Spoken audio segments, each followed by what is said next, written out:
Hey guys, how's it going? Welcome back to Jay's Yagi, where I share my experience, story, and journey in audio. This is the GR Research XLS Encore, and I'm going to tell you my experience and my time I had with him. Now, first of all, I compared the speaker in a blind A/B with my guest with much more expensive speakers, such as the Electamator from Sonos Faber and the CSS Audio 1TDX. Now, if you watch those videos, what you'll find is that this speaker holds its ground. Now, it's not everyone's favorite, but even the people that don't like the sound necessarily, they still find value because they think it sounds great for the money. So it's really an incredible speaker for the money if you're willing to put in the work. And I'll put a big emphasis on if you are willing to put in the work. Because unlike the CSS Audio 1TDX kit that I reviewed, this speaker involves a little bit more expertise. For example, the CSS Audio 1TDX is simply just a flat pack that you can glue. The cabinet does not require you to have some amazing woodworking skills. In fact, I have no woodworking skills and I was able to assemble it perfectly the first try. This speaker was built by someone named Frederik. Thank you, Frederik. He's a great guy. He is able to build this for you. I'll link his contact information if you're looking for someone to build it for you, but it will involve more cost because obviously he has to, be paid for his time. Now, if you have the woodworking skills, then this is no problem, but bracing inside and so on involves a little bit more woodworking as well. And the corners here require veneering as well. That will require you to work a little bit more harder and may not come out as you intended. So it really depends on your woodworking level skills. With the CSS Audio 1TDX, even if you've never done it before, I wouldn't worry because I've done it. With the crossover, same thing goes here. The CSS Audio 1TDX has these boards. It's not a PCB board. It's still point-to-point wiring, but it has these kind of puzzling, they call it smart node technology or something like that, to allow you to assemble the crossover basically like a puzzle. So even if you have no experience building crossovers or soldering, it is very easy for you to get your hands into it and have great success. Now, with the GR Research XLS Encore, I believe you get a schematic or you can find instructions online, get some help online, but it will involve you to learn a little bit further into the crossover design and how everything goes together. Now, with this being said, once everything is assembled, the speaker still sounds amazing, but at the cost of you putting in some extra work. Now, I wouldn't say that this speaker sounds better than the CSS Audio 1TDX. It really depends on your taste. Really, it depends on your taste. Often I see a lot of times that people say, X speaker costs this much and it's not worth it. And it may be true for you, but it may be not true for someone else. And this goes the same way here. A lot of the people that listen to this speaker either loved it or didn't really like it, but found that for under $1,000, it is quite an acceptable sound. Now, I have to warn you that there was a price increase with this because of supply, demand, and issues. But at the end of the day, it's still under $1,000 if you decide to build it. And for that kind of money, I think it's very much within its value in terms of sound quality. Now, there's one thing that this speaker excels at that really punches above its price category. And I would go as far as to say that no speaker in this price category really does what this speaker does. And I'll tell you that in a minute. Now, coming back to the build quality of things, I want to emphasize the tube connectors here. Now, I have the tube connectors on this speaker, but you can opt in to get a normal binding post if you wish to. The reason I got the tube connector is because it's something unique to GR Research and something that they recommend. Now, there's two caveats I found with the tube connector. The first one is that obviously you cannot use spades if you have spades on your speaker cables. Second is that the tolerance is a little bit different depending on the tube connector. So meaning sometimes it'll be a little bit too loose, sometimes it'll be a little bit tighter. So when you're using the tube connectors, you can use either banana plug or the tube connectors on the speaker end that GR Research sells. Now, the problem is that it's not a big problem, but sometimes it's snug, but sometimes it's a little bit loose. So it really depends on the tolerance, and I imagine this is a small batch issue. I'm not sure if it's an issue with every tube connector, but the ones I got is slightly variant. So that is something that you should keep in mind. Again, not a huge problem, but something you should keep in mind. Now, the benefits of using a tube connector, according to GR Research, has 3 main benefits. Now, there is more benefits, but for the sake of this video, I'm gonna go over 3. The first one is that it's pure copper. So the purity, copper, allowing for better electrical signals, according to GR Research. Second is that it allows you to connect it as closely as possible to the cable. So it's as close as it gets to a cable-to-cable connection by moving mass. And that is the third, moving mass. So this is the 3 main benefits of the tube connector, and GR Research says that it improves the sound quality by quite a bit. Now, the only downside to this is that I couldn't compare, but I hope to do that later on when I get the chance. Now, aside from that, the overall build quality in terms of drivers is very self-explanatory. Now, I did get some heat from the GR Research fans when I said that this driver seemed cheap. Now, when I say cheap, maybe the right word here is inexpensive. It is rather an inexpensive driver, and it does feel, plasticky and stuff like that, which shocked me. And it is quite light as well. Now, it doesn't mean that light drivers are bad, just an observation is all. Now, with this being said, check this photo out of Danny literally going over this driver with a truck.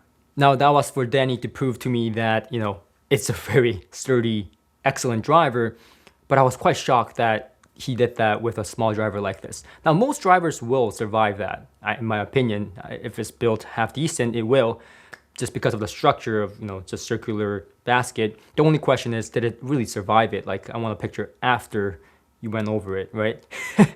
But that's not important. That really speaks nothing to the actual quality of the drivers. I think they sound excellent, and that's all that really matters. And if Danny can get away with designing a speaker with less expensive drivers so that the cost is less to you, I think that is a huge benefit, especially if it sounds great. And Danny himself did agree that this woofer is more of a mid-woofer, an excellent mid-woofer than a woofer. Now, CSS Audio, for example, in comparison, is a better woofer, but in Danny's opinion, this is a better mid-woofer for that mid-range and up frequencies. Now, for me, personally, like I said, I like the tone of the CSS Audio more. Like you said, you can see in my blind AEB, but that's personal preference. So for me, it really comes down to preferences, right? I like the CSS Audio more, meaning that to me, that is a better mid-woofer and a woofer for my personal liking, but it does cost more. I believe the CSS Audio cost $1,000 more. So that's quite a bit of a substantial difference in dollars. So that's kind of expected. Now, I initially going into this was the biggest skeptic of anyone, right? Because I thought that the speaker will not be punching above its weight as Danny claimed. Now, it's certainly not really a giant killer in my books because I still prefer the speakers like Sonos Faber or the CSS Audio 1TDX in a blind A/B test as well, but also unblinded. But I have to say that the sound is not bad at all. The tone is quite nice. It's just too soft for my personal liking, but I found that a lot of people like that softness.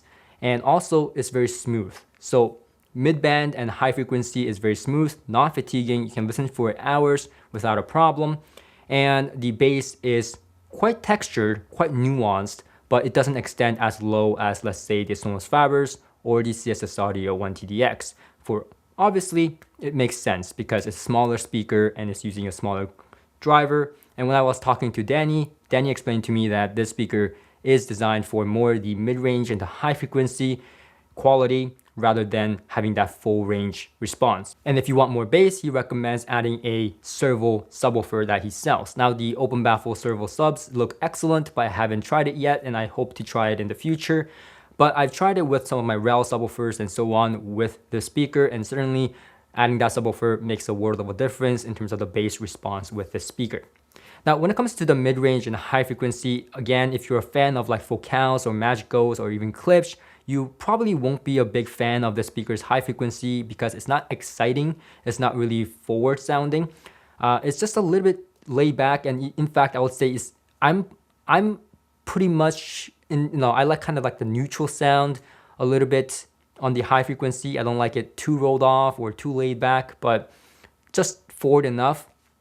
But this speaker is way laid back. Like the high frequency is there, but it's not shouting at you, it's not exciting you. Another thing is that this speaker has a very deep soundstage for the money. And we'll talk about that later, but with those two factors together, what happens with string instruments I found is that I tend to crank it up more because at certain volumes, at lower volumes, the string doesn't have the zing, it doesn't sound natural to me. It sounds like I'm listening to a speaker.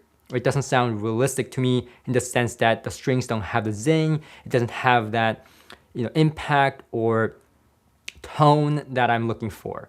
So that's just my personal thing and why I didn't like this speaker at lower volumes. But once I crank it up to higher levels, then yes, you do get that zing that I'm looking for. Now, the tone overall, again, is still too soft for my liking with strings and some vocal stuff, but I see a lot of people that love jazz and stuff like that loving the speaker, so it really depends on your taste in terms of the tone. Now, soundstage. Now, this is the best part about the speaker.